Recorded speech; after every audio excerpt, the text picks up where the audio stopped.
Olá, meu povo, dando continuidade à nossa aula sobre crise do sistema colonial, a gente começa a falar agora das revoltas separatistas. Nós já vimos principalmente a diferença essencial entre revoltas nativistas e separatistas. As nativistas queriam apenas uma reforma no pacto colonial, queriam apenas que a coroa diminuísse a intensidade na exploração, enquanto as revoltas separatistas, por outro lado, não, queriam um rompimento total com relação ao Portugal, pediam, no caso da Inconfidência Mineira, a autonomia dessa região, afinal de contas, onde havia uma grande exploração de ouro, de Portugal, ou no caso da Conjuração Baiana, a independência daquela região também com relação ao Portugal. Lembrando sempre que não havia essa noção do Brasil com as dimensões que a gente tem hoje. Então, esses eram movimentos bastante localizados, tá? Mas não tem como a gente falar de Inconfidência Mineira e não compreender o que foi o ciclo do ouro, que foi a exploração aurífera no quadrilátero ferrífero, ali na região de Minas Gerais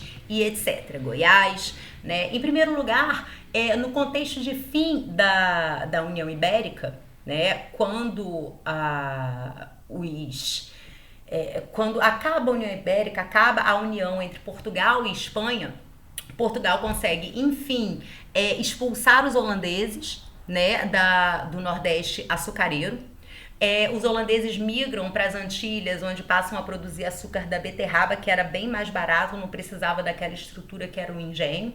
E a partir daí a gente vai ver que o açúcar brasileiro passa a não conseguir mais concorrer com o açúcar de beterraba produzido nas Antilhas, né? Então a gente vai reparar que essa região açucareira vai começar a ficar muito pobre. E é justamente por isso que ocorre uma série de revoltas nativistas que a gente viu antes nessa região, né?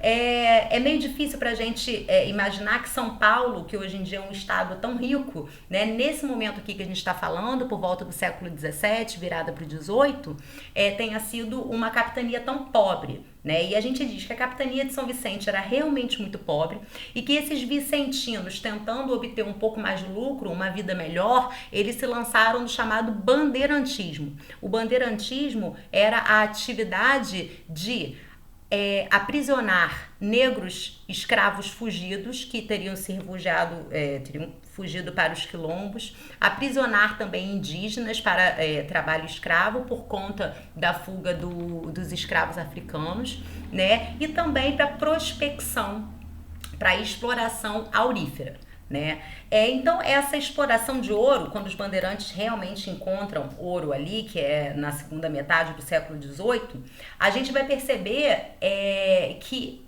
eles faziam isso pelo método que a gente chama de ouro de aluvião, né? O ouro de aluvião era a forma de extração daquele ouro no leito dos rios, né? A pessoa pegava a peneirinha dela lá, né, e conseguia identificar alguma pepita, alguma pedra de ouro, né, para si.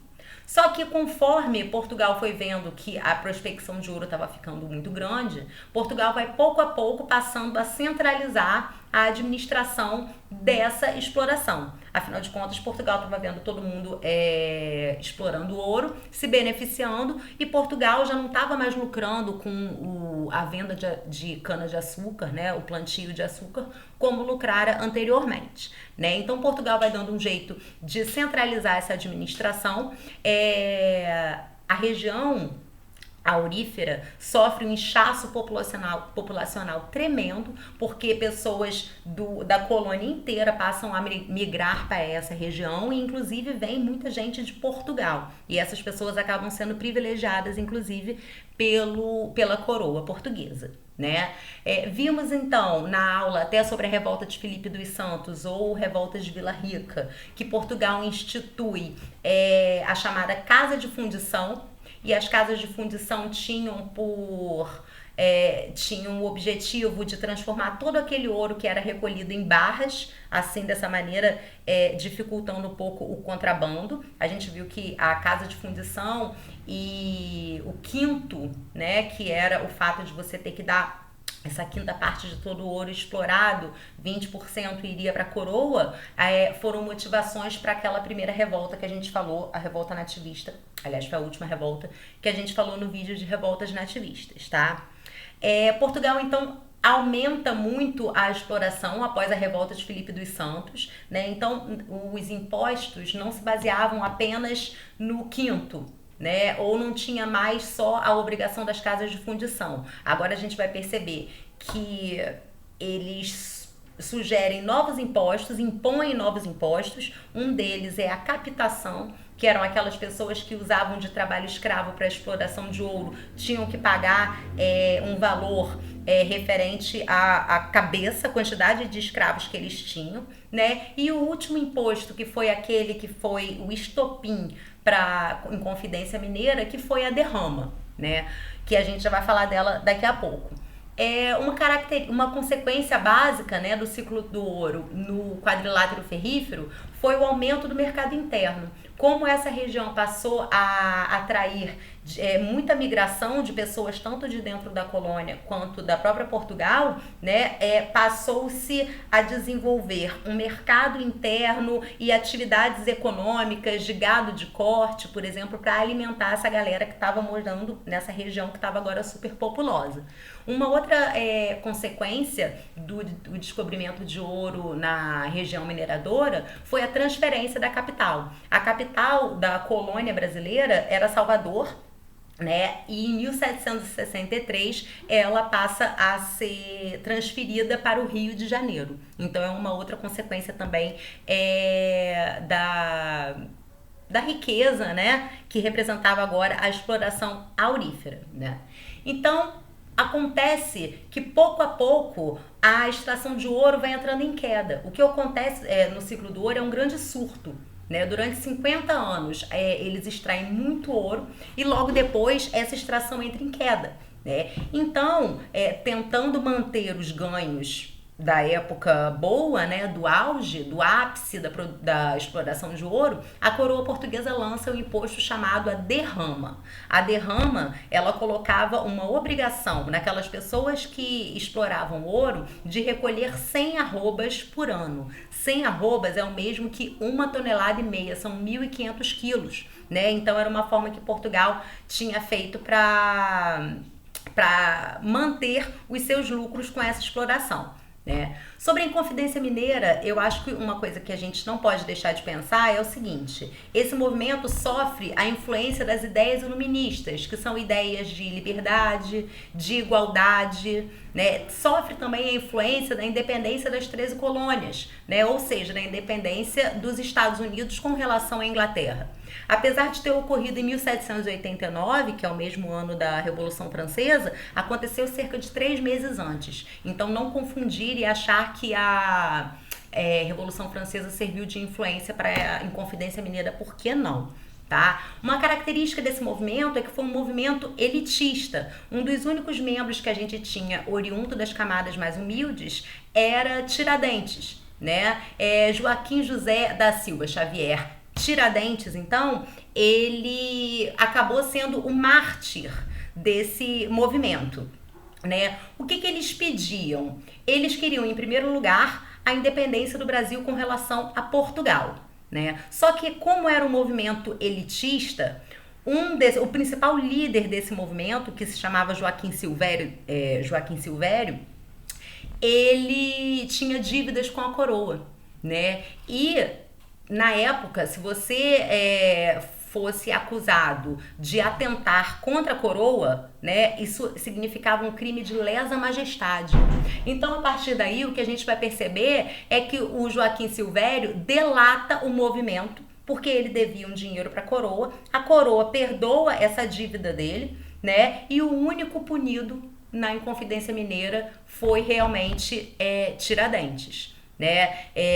No Museu da Inconfidência, em Ouro Preto, é até bastante curioso, porque tem uma parte que é toda informatizada e você toca na carinha dos inconfidentes assim e vê o tipo de punição que os inconfidentes sofreram, né? Tem gente que sofreu a punição de ir para Paris, a punição de ir para Londres, né? Enquanto o único que pagou com a própria vida, né, em decorrência do crime de lesa majestade, teria sido Tiradentes, né? Ele foi escolhido como mártir desse movimento, né? A punição de Tiradentes, ela foi uma punição bastante violenta, né? Ele foi esquartejado e suas partes foram expostas, né? Por toda a Vila Rica, que era o antigo nome de Ouro Preto. A gente chama isso de punição exemplar. Por quê? Fizeram uma punição tão violenta quanto essa para evitar que outras pessoas se inspirassem em Tiradentes e fizessem movimentos separatistas no Brasil, assim como teria sido a Inconfidência Mineira, tá?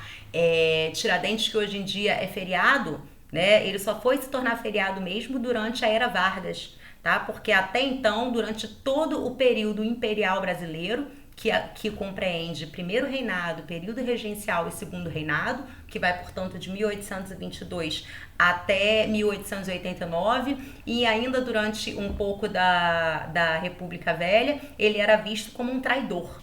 Tá? Só quando o Brasil deixa de ser uma monarquia é que você vai ter a imagem de Tiradentes sendo exaltada como um grande líder, um grande mártir da Inconfidência Mineira, né? A segunda revolta separatista que a gente vai falar é a Conjuração Baiana, né? E vou ler para vocês.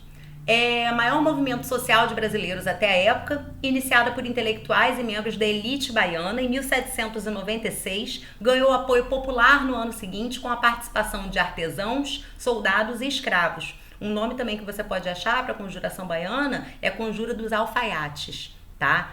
Uma negociata entre o governador da Bahia e os conjurados ricos livram a elite das acusações. 4 mulatos são enforcados no Largo da Piedade, soldados e alfaiates, né? Então, a Conjuração Baiana, ela ocorre em Salvador, no contexto de transferência da capital da colônia para o Rio de Janeiro. Então, Salvador, que antes era a capital, fica ali meio carente de atenção da coroa, né? E a gente viu que apesar da Conjuração Baiana ter se iniciado com um movimento elitista, logo ganha uma ampla adesão popular, né? As influências para a Conjuração Baiana, a gente pode citar as ideias iluministas, a independência dos Estados Unidos, a Revolução Francesa, né, também como um todo.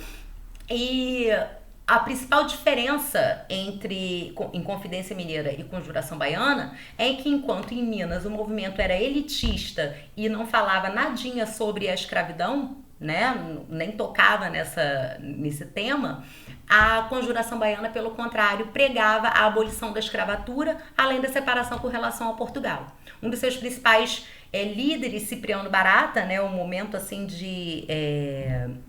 o auge assim do movimento foi quando na cidade de Salvador, né, todos acordaram uma manhã e tinha um panfleto colado nas ruas dizendo: animai-vos, povo baiense, que está para chegar o tempo feliz da nossa liberdade, o tempo em que todos seremos irmãos, o tempo em que todos seremos iguais. Então a gente vê a partir daí uma grande influência dos ideais iluministas, né, assim, que está muito presente nesse movimento.